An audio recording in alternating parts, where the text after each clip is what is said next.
অন্তর্বর্তী সরকারের ১০০ দিন উপলক্ষে যুব ও ক্রীড়া মন্ত্রণালয়ের কাজের অগ্রগতি নিয়ে সচিবালয়ে সংবাদ সম্মেলন করেছেন উপদেষ্টা আসিফ মাহমুদ। এই মুহূর্তে সচিবালয়ে আছেন রিপোর্টার তারেক হাসান শিমুল। আমরা সরাসরি চলে যাচ্ছি তার কাছে। শিমুল,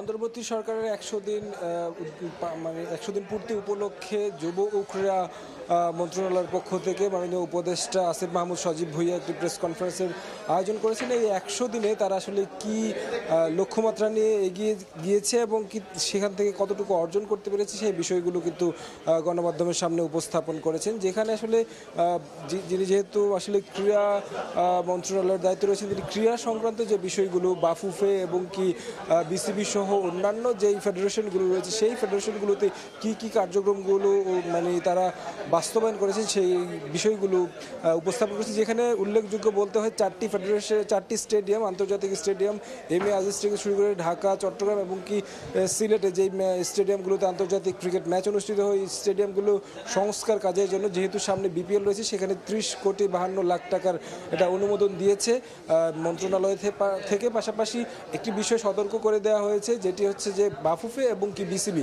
তারা স্বতন্ত্র মানে ক্রীড়া সংস্থা হলেও সেই ক্ষেত্রে কিন্তু যদি কোনো ধরনের আর্থিক অনিয়ম থেকে থাকে তাদের এবং প্রিভিয়াস যেই যারা দায়িত্বে ছিলেন তাদের সময় যদি কোনো ধরনের আর্থিক অনিয়ম অডিট রিপোর্টে যদি গরমিল থেকে থাকে সেই বিষয়গুলোতে মন্ত্রণালয় কিন্তু খতিয়ে দেখবে এবং কি প্রয়োজনে আইনি ব্যবস্থা নেওয়ার বিষয়ে কিন্তু মন্ত্রণালয়ের পক্ষ থেকে আসলে বলা হয়েছে। পাশাপাশি যদি একটু বলি যে কিছুদিন আগেই কিন্তু বিসিবি এবং কি বাফুফের কিন্তু নতুন কমিটি হয়েছে এবং সেই জায়গায় বিসিবিকে নিয়ে যে প্রশ্নটি ছিল যে বিসিবিতে যারা এখন দায়িত্বে রয়েছেন তাদেরকে বিষয়ে আসলে মন্তব্য করেছিলেন আমিনুল ইসলাম বুলবুল, যিনি বাংলাদেশ দলের সাবেক অধিনায়ক।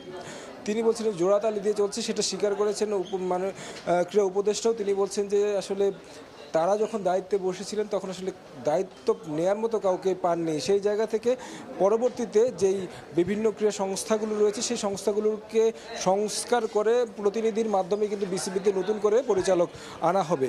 তো আমার কাছে এই ছিল সচিবালয় থেকে সবশেষ খবর। অন্তর্বর্তী সরকারের ১০০ দিন উপলক্ষে যুব ও ক্রীড়া উপদেষ্টার ব্রিফিংয়ের বিস্তারিত জানাচ্ছিলেন সচিবালয় থেকে সহকর্মী তারেক হাসান শিমুল।